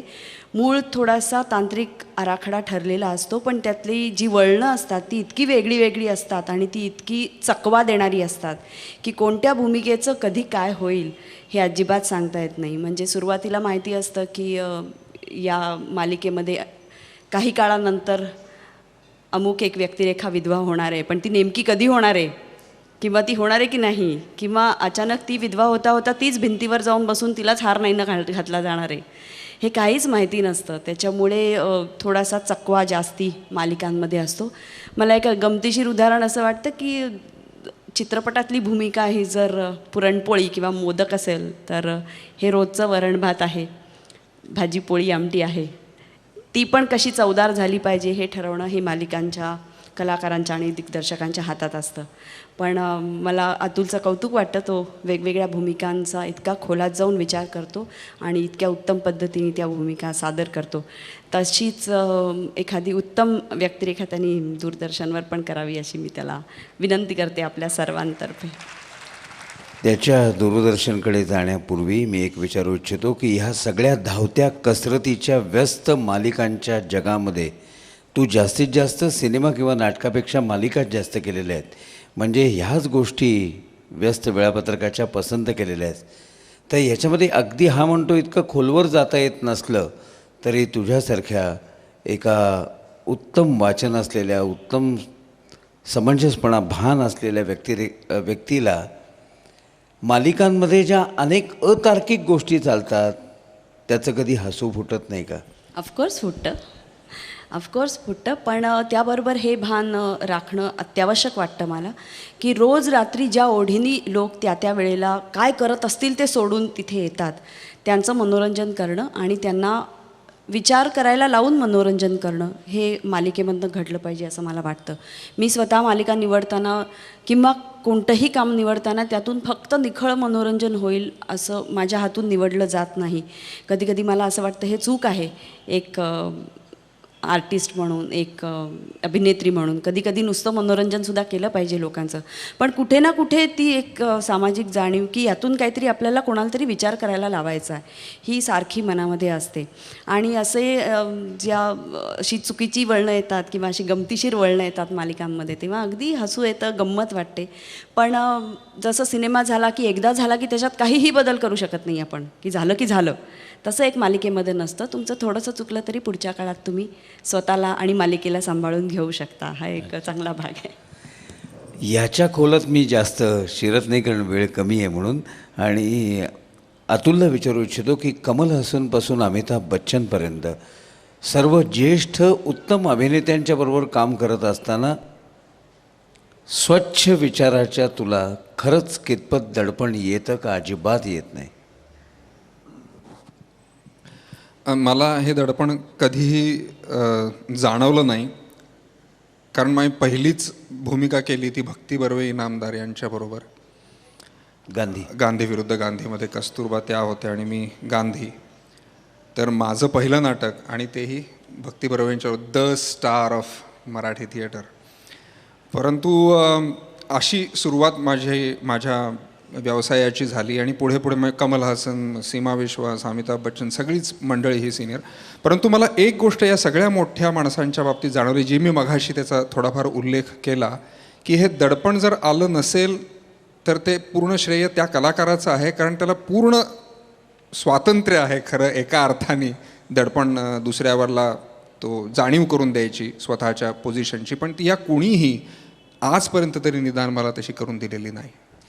हाच प्रश्न म्हणजे सिनियर आर्टिस्टच्या बाबतीतला प्रश्न दडपण म्हणून नाही, वेगळ्या अर्थानं असा विचारू इच्छितो की तू आधी एक नॉर्मल आमच्यासारखी प्रेक्षक, नंतर स्वतः काम करायला लागल्यानंतर प्रेक्षक असताना ज्यांची तू चाहती होतीस अशा एखाद्या अभिनेत्याबरोबर काम करण्याचा योग आला का? आणि त्याला मी तुमची चाहती होती हे बरोबरीने काम करत असताना सुद्धा स्पष्ट सांगितलंस का? हो, माझ्या नशिबाने असे प्रसंग 2 वेळा माझ्याबरोबर आले. मी जेव्हा शाळेत होते तेव्हा फारुख शेख हा खूप द स्टार होता तेव्हा. आणि माझी पहिली हिंदी मालिका श्रीकांत ही मी त्यांच्याबरोबर केली. त्यांच्या ऑपोजिट माझा रोल होता. आणि तेव्हा मी त्यांना खरंच सांगितलं, तेव्हा मी अगदी स्वामी संपल्या श्रीकांत केली. पण दुसरा किस्सा अतिशय छान म्हणजे, आणि माझ्या आयुष्यातला मी एक खूप छान कालखंड तो होता असं नेहमीच म्हणते. तो म्हणजे माझी चट्टान नावाची एक मालिका होती आणि ती मालिका संपूर्णतः दुबईमध्ये चित्रित केली जायची. आणि आपले सगळ्यांचे आवडते अभिनेते शम्मी कपूर हे तिथे माझे सासऱ्याची भूमिका करायचे आणि माझे सगळे सीन्स त्यांच्याबरोबर असायचे. आणि माणूस म्हणून कम्प्युटर सॅव्ही होते ते, म्हणजे कम्प्युटर त्यांनी जवळजवळ भारतात सुरू केला असं म्हटलं तरी पण चालेल. तर तो माणूस किती वेगवेगळ्या गोष्टींमध्ये रस घेऊ शकतो आणि या वयातही शरीराच्या ह्या महाकाय अवस्थेत सुद्धा किती हसतमुख आणि स्वतःवर विनोद करून सतत दुसऱ्याला हसवणारा आणि दुसऱ्याच क्षणी ताबडतोब कितीही गंभीर सीन करायला तयार असलेला, अशा एका अत्यंत उमद्या अशा व्यक्तिमत्वाची माझी ओळख झाली. आणि त्यांच्याबरोबरचे जे माझे सहवासातले क्षण आहेत ते मी खरंच कधीच विसरू शकणार नाही. एकच खूप छान आठवण मला अगदी प्रकर्षाने आठवते त्यांची, की एकदा शम्मीजी असायचे, त्यांच्या पत्नी असायच्या शूटिंगमध्ये बरोबर. आणि एक दिवस अचानक आमचे दोघांचे कोणतेही सीन्स नव्हते, म्हणून आम्ही टी व्ही बघायचं ठरवलं की चला आता आपण टी व्ही बघूया. खूप मोठा स्क्रीन असायचा तिथे आमच्या हॉटेलमध्ये. आणि टी व्ही लावला तर सर्फिंग करताना अचानक आम्हाला गीता बालीचा एक चित्रपट लागलेला दिसला. आणि शम्मीजी होते, शम्मीजींच्या पत्नी होत्या. मला थोडंसं ऑकवर्ड वाटलं की आता अरे ही काय परिस्थिती. आणि त्यांनी गीता बाली, त्यांच्या पत्नी पूर्वीच्या, त्यांच्यावर माझी अतिशय आवडती ॲक्ट्रेस ती, आणि म्हणून आम्ही एकत्र गप्पा मारत गीता बालीच्या अभिनयावर, त्यांच्या व्यक्तिमत्वावर चर्चा करत करत तो संपूर्ण चित्रपट पाहिला. मला वाटतं माझ्या आयुष्यातली ती अतिशय एक रम्य दुपार होती आणि मी कधीच विसरू शकणार नाही अशी दुपार होती. तर असे अनेक किस्से घडतात आणि खूप मजा येते. अतुलनी आणि मी एकत्र ज्या एका मालिकेत काम केलं, अंधाराच्या पारंब्या, बॅरिस्टर, त्याच्यामध्ये भक्तिताईंबरोबर आम्ही काम केलं एकत्र. आणि ते शूटिंग संपवून येत असतानाच भक्तिताईंना अपघात झाला आणि त्यांचा मृत्यू झाला. ते 10 दिवस म्हणजे मला असं वाटतं कधी कधी की एक मी जर अभिनयाच्या क्षेत्रात आले नसते तर एक सांस्कृतिक बॅकग्राऊंड पार्श्वभूमी असलेली एका घरातून आलेली मुलगी जिला 4 गोष्टींमध्ये रस आहे अशी मी झाले असते. पण या क्षेत्रामध्ये मी आल्यामुळे मला जी काही माणसं भेटली, जे काही अनुभव मला घेता आले आणि जे अनुभव मला व्यक्त करता आले, लिखाणातनं आले, आपल्या अभिनयातनं आले, त्याबद्दल मी या क्षेत्राची सदैव ऋणी राहीन. आणि विशेषतः माणसांबद्दल मला माणसं बघायला खूप आवडतात आणि त्यांच्याबद्दल नोंदी करायलासुद्धा खूप आवडतं. आणि या नोंदीतून मी स्वतः माणूस म्हणून घडत जाते. माझा विचार करण्याची एक शक्ती वाढते आणि इच्छा वाढते आणि त्यातून मला वाटतं माणूस म्हणून खूप काही मिळतं आपल्याला. याच्या वेगवेगळ्या चित्रपटांचा आपण उल्लेख करत असताना मगाशी एका महत्त्वाच्या चित्रपटाची नोंद राहून गेली. त्याच्या दृष्टीनं तो महत्त्वाचा आहे की नाही मला कल्पना नाही, पण त्याचा एक गाजलेला चित्रपट सत्ता. आणि आपण आरंभाला मुलाखतीच्या त्याची राजकारणाविषयीची स्वच्छ मतं, ती बदलत जाण्याचा लवचिकपणा, चांगल्या अर्थानं लवचिकपणा, हा सगळा लक्षात घेतल्यानंतर तुझ्या विचारांचा, तुझा राजकारणाकडे बघण्याचा, राजकारणातली माणसं भेटण्याचा, या सगळ्या गोष्टीचा सत्ता करत असताना, तो सत्तालोलूप पुढारी दाखवत असताना नेमका कसा उपयोग झाला? खूप उपयोग झाला असं मी म्हणेन. जेव्हा मी या सगळ्या पुढाऱ्यांना बघत होतो, म्हणजे मी म्हणालो तसं आणीबाणीच्या काळात असलेले सगळे आपले पुढारी नेते आणि आजकालचे नेते, हे सगळं पाहतो आहोत आपण, मला असं लक्षात आलं की पूर्वी जी कोणी नेते मंडळी होती त्यांना स्वातंत्र्य चळवळीची पार्श्वभूमी होती आणि आता जी मंडळी आहेत ती मंडळी, म्हणजे ती राजकारणात यायचं म्हणून आलेली मंडळी नव्हती, ती चळवळीचा भाग होती. हा त्याच्यातला मुख्य मुद्दा. आणि आताची मंडळी ही मला असं नेहमी जाणवतं की ती CEOs असतात किंवा एखाद्या कंपनीचा मॅनेजर असतो, त्या पद्धतीची ती माणसं. आज आपलं अनिल अंबानी आणि फॉर एक्झाम्पल प्रमोद महाजन, जेव्हा त्याच्यातून फार फरक आहे असं मला वाटत नाही. त्यांनी ते क्षेत्र निवडलं आहे, तो व्यवसाय निवडला आहे. आणि ही नेमकी गोष्ट मी सत्ताचं काम करत असताना लक्षात घेतली आणि त्या पद्धतीने तो माणूस उभं करण्याचा प्रयत्न केला. मला पत्रकार नेहमी विचारतात की सत्तामधला तुमचा व्हिलन. मला फार वाईट वाटतं या गोष्टीचं आणि हे नेहमी पत्रकारच विचारतात. मला असं लक्षात आलं की जनतेला हे मान्य झालेलं आहे, प्रेक्षकांना मान्य झालं की सिनेमा बदलतो आहे, सिनेमा करणाऱ्यांना हे तर मान्यच झालेलं आहे की सिनेमा बदलतो आहे, पण काही टर्म्स या सोप्या पडतात सांगायला आणि त्याचे सेक्शन्स करायला आणि त्यामुळे त्या पटकन आर्ट सिनेमा, हा cinema, commercial cinema, villain, hero असं सगळं करून ते सोप्या पद्धतीने केलं जातं. पण सत्तामधला राजकारणी, मला असं म्हणायचं की राजकारण हा विषयच, भारतासारखा देश चालवणं ही सोपी गोष्ट नाही आहे. तिथल्या आमच्या पंतप्रधानाला भारताच्या प्रत्येक नागरिकाला जर काही सांगायचं असेल आणि त्यांनी एक वाक्य तो जर बोलला तर तो कमीत कमी 25-27 भाषात ते भाषांतरित व्हावं लागतं, तेव्हा कुठे आमच्या प्रत्येक नागरिकाला ते कळतं. असा हा देश, तो चालवायचा, ते राजकारण इतकं सोपं नाही आहे. त्यामुळे त्याला जो सत्तालोलूप असा जो शब्द वापरला जातो किंवा जी निगेटिव्हिटी जी दाखवलेली, जेव्हा त्या सिनेमात जी आणलेली आहे, जी सिनेमाच्या दृष्टीने ती चूक आहे असं मला वाटतं. पण तो खरा प्रामाणिक राजकारणी आहे आणि हे गृहीत धरून मी ती भूमिका केलेली होती की हा खरा प्रामाणिक, त्याचं ते प्रोफेशन आहे, राजकारण आहे. मला ही गोष्ट अचीव करायची आहे, त्यासाठी मला काय काय करायचं आहे, 1, 2, 3, 4 या गोष्टी करायच्या आहेत, त्या मी करणार, मला ती गोष्ट अचीव मी करणार, हे त्याचा भाग आहे. मला आता हे MBA वाले काय करतात, मला हे व्हॅक्यूम क्लिनर विकायचं आहे. आपल्या सगळ्यांच्या घराच्या माळ्यावरती व्हॅक्यूम क्लिनर्स आहेत, ती जे आपण कधीही वापरत नाही. ती काय आहेत, ती तो आपल्या घरी जो टाय लावून आलेला माणूस होता त्याच्यामुळे आहे. ती सुरुवात होती या राजकारण्यांची आणि तीच वृत्ती आहे, तेच हे आहे. त्याच्यात मी चूक बरोबर असं म्हणणार नाही. हा संक्रमणाचा काळ आहे सगळ्या जगाच्या दृष्टीने आणि भारताच्या दृष्टीने विशेषतः. तर ह्या संक्रमणाच्या काळात ह्या अशा गोष्टी होत राहणार आणि राजकारणाचा सुद्धा आपल्याला त्या दृष्टीने विचार करावा लागणार. ही भूमिका सत्ता करताना नक्की पाठीशी होती. मनामध्ये होती.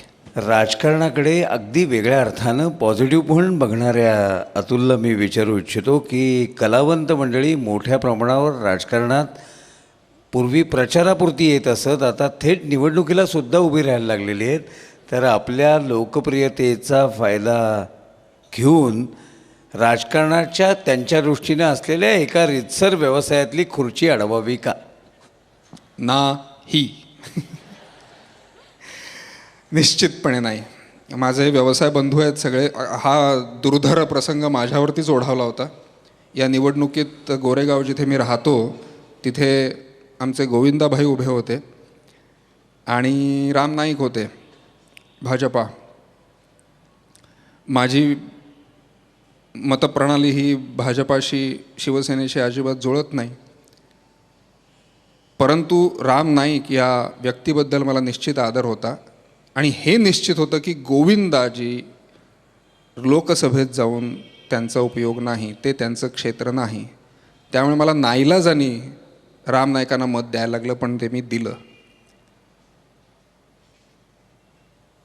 मला असं वाटतं की म्हणजे हा विषय सुरू झाला, मला माफ करा, मी खूप लेक्चरबाजी करतो असं मला वाटतंय, परंतु सामान्य माणसांनी, राजकारण्यांचं सोडून द्या, सामान्य माणसांनी मी एका विचारधारेचा असं पकडून ठेवायचं काही कारण नाही आहे असं मला वाटतं, जे या खेपेला आपल्या जनतेने नीटपणे दाखवून दिलेलंच आहे.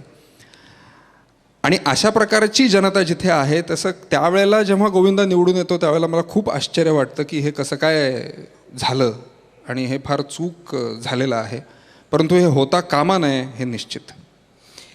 टीचर, हसरते या मालिकांमध्ये झळकलेली मृणालला आपण पाहिलं.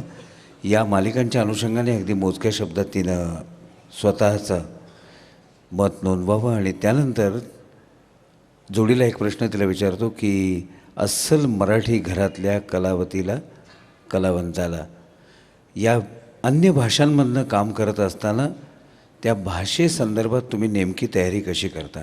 देवनागरीत लिहून घेता, पाठ करता, लहेजा समजून घेता, त्यातला टोन समजून घेता, त्या क्षेत्रातल्या लोकांशी बोलता का काय करता? मी स्वामी केल्यानंतर लगेचच माझ्यावर ही वेळ आली की एक उत्तम हिंदी सिरियल श्रीकांत नावाची, माझ्या ऑपोजिट फारुख शेख आणि इरफान खान आणि अली रजा नावाचे लेखक, त्यामुळे उत्तम हिंदी आणि ते उत्तम रीतीनेच बोललं पाहिजे असा आग्रह असणारा दिग्दर्शक प्रवीण निश्चल. या सगळ्याचं मी थोडंसं दडपण घेतलं आणि जोडीला आईबाबांचं सततचं सांगणं की जे काही करशील ते व्यवस्थित कर, असं नाही तुला कोणी म्हणता कामा की हिचं हिंदी बरोबर नाही. पुढेसुद्धा अनेक वर्ष मी हे माझ्या आजूबाजूच्या कलावंतांबद्दल ऐकत आले आहे की ते मराठीत हिंदी बोलतात. मराठी नटांबद्दल हिंदी चित्रपटसृष्टीत, मालिकासृष्टीत अतिशय आदराने बोललं जातं. त्यांना घाबरतात लोक असं मी एकंदर बघितलं आहे की ते खूप तगडे असतात, सॉलिड असतात. भाई ही मराठी में हिंदी बोलते हैं बस. तर हे सुरुवातीपासून कुठेतरी डोक्यात होतं आणि तसं आपल्याबद्दल कोणी बोलू नाही यासाठी काही जाणीवपूर्वक प्रयत्न करता येईल का असं मी केलं. मी जेव्हा काम सुरू केलं तेव्हा मी शिकत होते, शिक्षण चालू होतं माझं, त्यामुळे तेव्हाची जी पद्धत मला योग्य वाटली की एका उत्तम हिंदीच्या शिक्षकाकडे जाऊन रोज त्याच्याकडे एक तासभर वाचन करायचं, ही अतिशय रूढ पद्धत मी अंगीकारली. आणि माझ्या सुदैवाने आजपर्यंत मला असं कोणी म्हटलं नाही की मराठीत हिंदी बोलते. कदाचित उलटं म्हणतात कधी कधी अवंतिकात मला की हिंदीत मराठी बोलते म्हणून. यानं पण तामिळ, तेलुगू, कन्नडी, गुजराती अशा विविध भाषातनं काम केलेलं आहे, म्हणून ह्याच प्रश्नाचं उत्तर तुम्ही पण. हिंदीच्या बाबतीत मी दिल्लीमध्ये शिकलो 3 वर्ष, त्यामुळे हिंदीचा प्रश्न निकालात निघाला. तमिळ, तेलुगू ह्या ज्या काही दाक्षिणात्य भाषा आहेत, मी मूळ बेळगावचा आहे आणि मी सोलापुरात राहिलो, वाढलो, त्यामुळे कानडीचं थोडंफार, कारण माझ्या वडिलांचं शिक्षण कानडीत झालं, कानडीचं थोडं फार ज्ञान म्हणूया किंवा एक वातावरण घरामध्ये आहे, त्यामुळे कानडीचा लहेजा आम्हाला थोडाफार माहिती आहे. परंतु तमिळ, तेलुगू, इव्हन कानडी मला वाचता येत नाही, तर ह्या सगळ्या भाषांमध्ये मी देवनागरीत ते लिहून घेतो, ते स्क्रिप्ट, ते पाठ करतो आणि ते मी बोलतो. आणि जेव्हा सेटवरती आम्ही असतो तेव्हा नॅचरली सगळे तेलुगू भाषिक किंवा तमिळ भाषिकच आजूबाजूला असतात, त्यामुळे ते सतत जे कानावर पडत असतं त्याच्यासाठी कान थोडेसे उघडे ठेवले की तुमच्या लक्षात येतं की मी जे आत्ता हे पाठ केलेलं आहे मराठीमध्ये लिहून ते काय पद्धतीने बोललं पाहिजे, ते कुठे तोडलं पाहिजे हे साधारणपणे तुमच्या लक्षात येतं. त्यामुळे ह्या सगळ्या गोष्टींचा वापर करून ते मी बोलतो. हिंदीच्या या सगळ्या गदारोळामध्ये गॉडफादर असण्याची आवश्यकता असते का? परत एकदा नाही. असं नाही आहे. बऱ्याचदा असं कारण सांगितलं जातं, खास करून मराठी मंडळी ज्या वेळेला हिंदीमध्ये जातात आणि गाजायला लागतात की त्याच्या पाठीनं अमका अमका आहे. नाही नाही नाही, माझा असा अनुभव नाही आहे. असं नाही आहे कोणी गॉडफादर वगैरे असावा लागतो.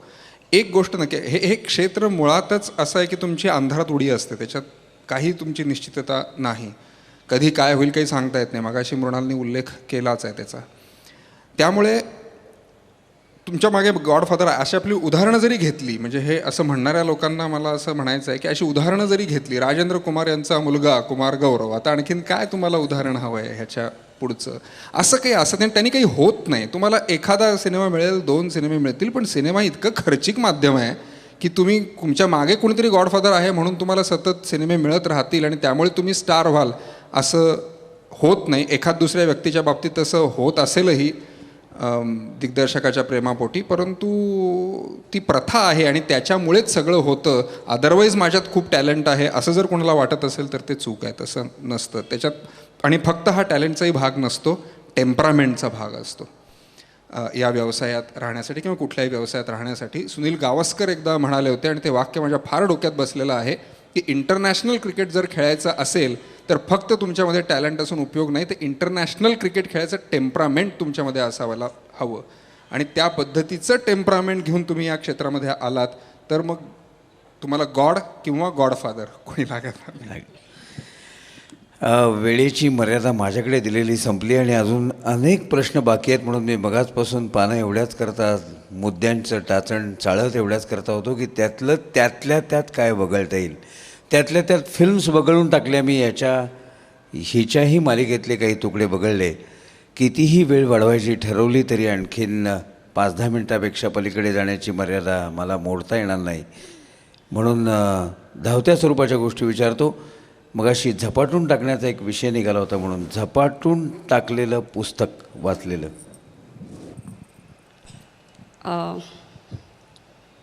तुंबाडचं खोत. आता असं एक एक पुस्तक सांगणं खूप अवघड आहे. गौरी देशपांडेचे मी खूप फॅन आहे. सानिया, टॉल्स्टॉय यांचं ॲना कॅरनेन आणि अशी असंख्य. मार्क्वेजचं 100 Years of Solitude हे असं पुस्तक खटकन डोक्यात बसलेलं पुस्तक आहे. आणि आपल्या सर्व ज्येष्ठ लेखकांच्या यादीतला जवळचा लेखक श्रीना पेंडसे. नाटक इतक्या वर्षाच्या प्रवासात मुळात इतरांच्या कलाकृती पाहायला जायला वेळ मिळतो का? अगदी अवश्य मिळतो आणि या प्रोफेशनमध्ये आहे म्हटल्यावर बघितलंच पाहिजे. चित्रपट जास्ती बघितले जातात, नाटक आवर्जून बघितलं जातं. पण एक खंत मी बोलून दाखवते की 225 प्रयोग होऊन सुद्धा मित्र माझं बघायचं राहिलं आहे आणि त्याबद्दल मला अतिशय वाईट वाटतं आहे. तर काय करता येईल याच्यासाठी मी तळमळते अगदी. CD पाहिजे तेवढीच उपलब्ध आहे, प्रत्यक्ष शक्यच नाही. चित्रपट अनेक, तेच पण धाव. गुरुदत्त यांचे सगळेच. संजय लीला भन्साळी यांच्याबद्दल चर्चा खूप होईल, पण तरीही त्यांचा चित्रपट आवर्जून मला बघावा असा वाटतो.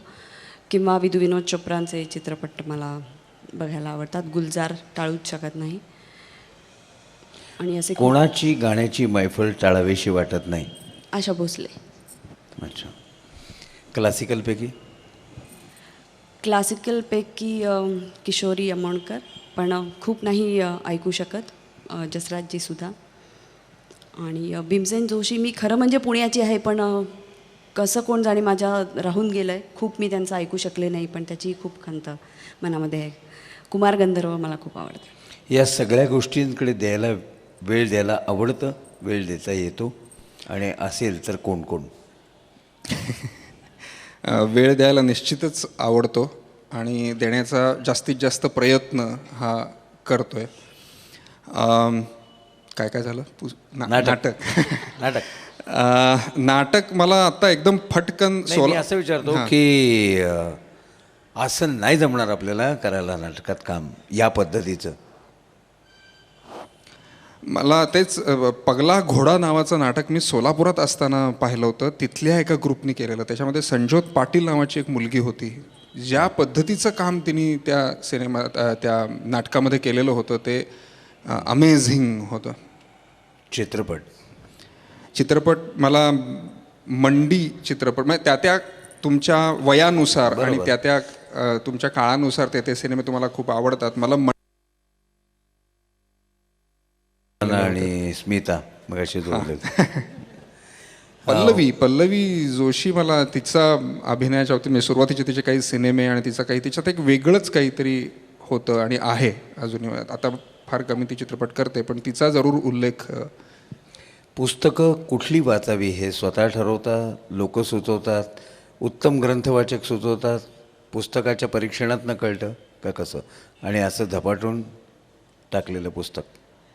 माझं वाचन हे खूप बेशिस्त असं वाचन आहे. त्यामुळे मी असं होतं की आता मी श्रीनांचा उल्लेख केला तर मध्ये असा काळ आला होता की जेव्हा मी सगळं श्रीनांची धाड सगळी पुस्तकं ओळीनी आणि सतत अशी काही कमी दिवसात वाचून काढली. काय काय वेळेला असं होतं की अनेक दिवस वाचन होत नाही. त्यामुळे ऐकणं म्हणजे लोकांकडून त्या पुस्तकांबद्दल ऐकणं हे त्यातलं मूळ असतंच नेहमीच.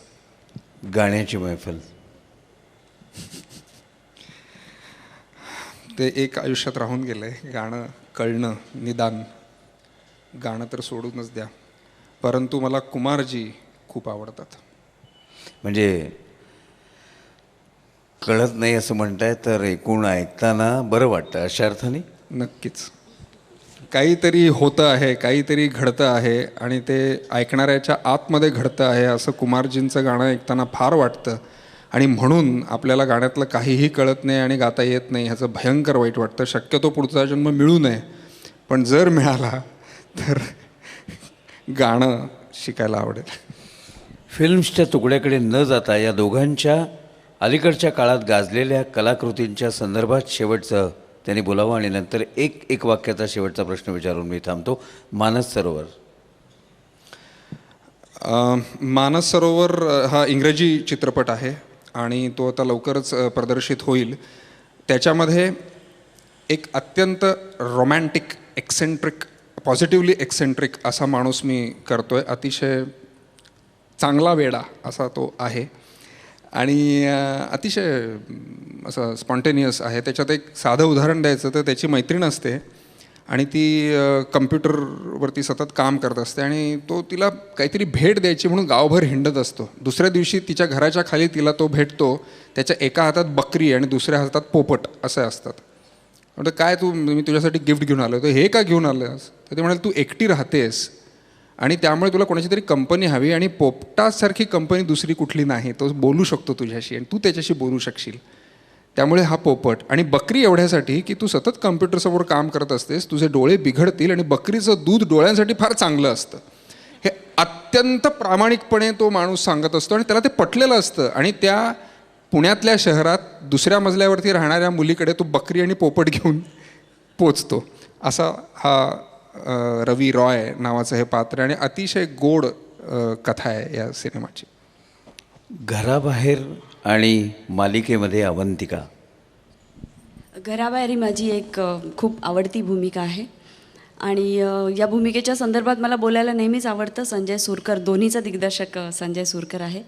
संजयनी मला जेव्हा ही घराबाहेरची भूमिका ऐकवली तेव्हा मी थोडीशी टेन्स झाले होते. कारण घराबाहेरमध्ये मोहन जोशी, रीमाताई, त्यानंतर स्मिता, सोनाली कुलकर्णी, प्रशांत दामले, सचिन खेडेकर, किशोर कदम आणि मी असे सगळे 7-8 रोल अतिशय ताकदीचे आणि छान सगळ्यांना काम करायला खूप मजा येईल असे रोल्स होते. या भूमिकेचं जेव्हा स्क्रिप्ट माझ्या घरी आलं तेव्हा ते वाचून मात्र मी खूप नर्वस झाले. मला आधी संजयने सांगितलं होतं की आम्हाला एक अशा मुलीची गरज आहे जी फक्त डोळ्यावाटे तिला जे काय वाटतं ते सगळं एक्सप्रेस करू शकेल. ती भूमिका अशी आहे की तिला डायलॉग नाही आहेत फारसे, पण तरी तिचा वावर आहे सगळीकडे आणि तिला अतिशय महत्त्व आहे या सिनेमामध्ये. पण इन्सिक्युरिटी आर्टिस्टची म्हणजे काय हे या भूमिकेमुळे मला कळालं. जेव्हा स्क्रिप्ट घरी आलं तेव्हा मी बघितलं की माझ्या वाट्याला टॉकी असे फक्त 2 सीन होते आणि बाकी सगळ्यात नुसता माझा उल्लेख होता की ती तिथे असते, ती तिथे असते, ती ऐकते, ती बघते, एवढेच. सगळ्यात जास्ती टेन्शन मला तेव्हा आलं जेव्हा शूटिंग सुरू झालं. आणि शूटिंग जेव्हा सुरू झालं तेव्हा प्रत्येक आर्टिस्ट यायचा, स्वतःचं स्क्रिप्ट घ्यायचा, असं वाचत असायचा आणि मी मात्र बसलेली असायची की बापरे, संजयने आता नीट नाही माझा वापर करून घेतला, याच्यामध्ये तर माझ्या रोलचं काय होणार, असं संपूर्ण टेन्शन घेत घेत घेत मी तो चित्रपट केला. आणि मला वाटतं मी आजपर्यंत केलेल्या भूमिकांमधली एक चांगली सशक्त भूमिका म्हणून घराबाहेरचा उल्लेख मी नेहमी करते. त्याच्यासाठी जेव्हा मला राज्य शासनाचं नॉमिनेशन मिळालं तेव्हा मला सगळ्यात जास्ती आनंद आजपर्यंत झाला की मला कणभरही कॉन्फिडन्स नव्हता संपूर्ण चित्रीकरणाच्या प्रोसेसमध्ये, तरीही ती भूमिका संजयवरच्या विश्वासामुळे आणि आपल्याला जे काय मिळालं आहे ते आपण व्यवस्थित करायचं आहे या एका हिमतीमुळे तो रोल चांगला झाला आणि प्रेक्षकांची खूप दाद पण मिळाली. अवंतिकाबद्दल काय बोलू, मला वाटतं मी रोज 8:30 वाजता बोलतच असते गेली 3-3.5 वर्ष. पण एक मनापासून ज्या व्यक्तिरेखेवर मी प्रेम केलं, जिचं जीवन मी जगले, ज्या गोष्टी माझ्या वैयक्तिक आयुष्यात घडलेल्या नाहीत आजपर्यंत, घडूही नाहीत कधी, त्या अनेक गोष्टी अवंतिकाच्या रूपाने मला अभिनीत करायला मिळाल्या. अवंतिका कोणत्या घटनेला कशी रिॲक्ट होईल याच्यावर विचार करून दररोज त्याच आवेगाने इंटेन्सिटीनी तुमच्यापर्यंत काही उत्तम सीन पोहोचवता आले याचं खरोखरच मनामध्ये खूप आनंद आहे. आज मी इथे आले तेव्हा मला कित्येक लोकांनी सांगितलं, त्यांच्या चेहऱ्यावरची अवंतिकाचं काय होणार आता ह्याची काळजी मला स्पष्ट दिसली. त्यांना मी सांगते अवंतिकाचं सगळं छान होणार आहे. पण या निमित्ताने एक लोकांच्या मनापर्यंत, हृदयापर्यंत जाऊन पोहोचणारी आणि रोज त्यांना साथ घालणारी व्यक्तिरेखा, जी आजच्या पिढीची एक प्रतिनिधी आहे. अनेक सामाजिक प्रश्नांना यांना त्या प्रकारे तिने स्पर्श केलेला आहे, अशी एक व्यक्तिरेखा मला रंगवायला मिळाली, याचा मला अतिशय आनंद होतो. दोघांसाठी एक प्रश्न आहे की त्यांची व्यस्त वेळापत्रकं या माध्यमातली लक्षात घेता आपण घरच्यापेक्षा सेटवर जास्त असता, व्यक्तिगत आयुष्यात जेवढं बोलता त्यापेक्षा या माध्यमातून जास्त बोलता, आपल्या सर्व भावनांचा आविष्कार मूळ जगण्यापेक्षा भूमिकातनंच जास्त पाहायला मिळतो. हे पाहिल्यानंतर अशा स्थितीत आपण खोटं अधिक आणि खरं कमी जगतो असं वाटत नाही का? नाही वाटत, कारण लोकांना दिसताना ते निश्चितपणे असं दिसत असतं की चित्रपटात किंवा मालिकांमध्ये की ही भूमिका, ती भूमिका, ह्या भावना, या भावनांचा उद्रेक वगैरे वगैरे, परंतु ते खूप छोटा तो आयुष्याचा आमच्या भाग असतो असं मला वाटतं. आणि इव्हन आम्ही सेटवरती जातो तेव्हासुद्धा ते आम्ही म्हणूनच जात असतो कॅमेराच्या समोर जायच्या आधी. त्यामुळे तिथलं जे आयुष्य आहे ते अत्यंत खरं आयुष्य असंच आहे. केवळ काही क्षणापुरते आम्ही कॅमेऱ्याच्या समोर जातो आणि तेवढंच जे काही आम्हाला करायला लागतं ते, पण ते सुद्धा खोटं आयुष्य आहे असं मी म्हणणार नाही. काहीतरी खरं करण्याचाच आम्ही प्रयत्न करत असतो. मलाही असंच वाटतं की जेव्हा आम्ही सेटवर जातो तेव्हा त्या भूमिकेचा विचार करतो, अदरवाईजही त्या भूमिकेचा विचार कुठे ना कुठे मनामध्ये चालतच असतो. एका वेळेला जर 2-3 मालिका चालू असतील तर ते 2-3 विचार सायमल्टेनियसली चाललेले असतात. पण मला या सगळ्याकडे बघताना गमतीशीरपणे असं म्हणावं असं वाटतं की आपल्या हातात एक गुलाब आहे, सुंदर गुलाब आहे, त्याला सुंदर वास येतो, इतक्या छान पाकळ्या आहेत, तो दिसतोय खूप छान, छोटासा काटा असतो हा बोचला तर कुठे बिघडलं. त्यामुळे वैयक्तिक आयुष्यात कधीतरी हे थोडेसे छोटे मोठे गंभीर प्रसंग या ॲक्टिंगमुळे येऊ शकतात, विशेषतः मालिका करताना. त्यातला सगळ्यात महत्त्वाचा काटा म्हणजे अतिशय वेळ घराबाहेर जाणं. पण ज्या प्रमाणात उदंड लोकांचं प्रेम मिळतं आणि प्रतिसाद मिळतो त्या मानाने हा काटा आम्ही गोड मानून घेतो असं मला वाटतं. आपल्या लक्षात आलंही नसेल आपण ज्या पद्धतीनं अगदी शांतपणानं संपूर्ण ह्या गप्पांचा आस्वाद घेतात त्यावरनं जवळजवळ 2.5 तास झालेले आहेत. मर्यादा केव्हाच ओलांडली आहे. तरीही या अनौपचारिक गप्पांचा शेवट करत असताना मी या दोघांना एक विनंती करतो की जागरूकपणे शब्द मांडणाऱ्या अतुलनं कवितेच्या 4 ओळी सांगाव्यात आणि मृणालनं गाण्यानं शेवट करावा. आपण सहमत असाल तरच ही गाईल.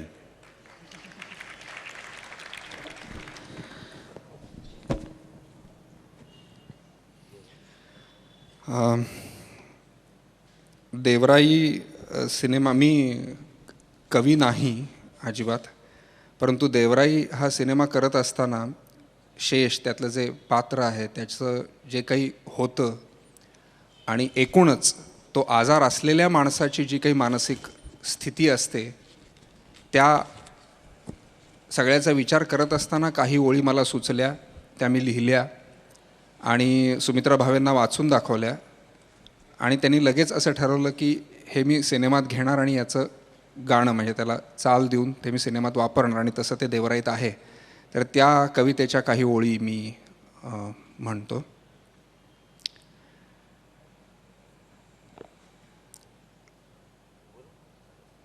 नाही हाकारा पण उठले रान, घरटे समोर सापडे ना वाट, बेभान पाखरू समजे ना कोणा, का कल्लोळ कल्लोळ, का कल्लोळ कल्लोळ. आहे बाण आहे आग नाही राख, आहे आग नाही राख, रक्त रक्त नाही बाण, बेभान पाखरू समजे ना कोणा, का कल्लोळ कल्लोळ, का कल्लोळ कल्लोळ. एका वाटसरे, हे केअरटेकरबद्दल आहे, त्यांच्या बायकांबद्दल, त्यांच्या आयांबद्दल.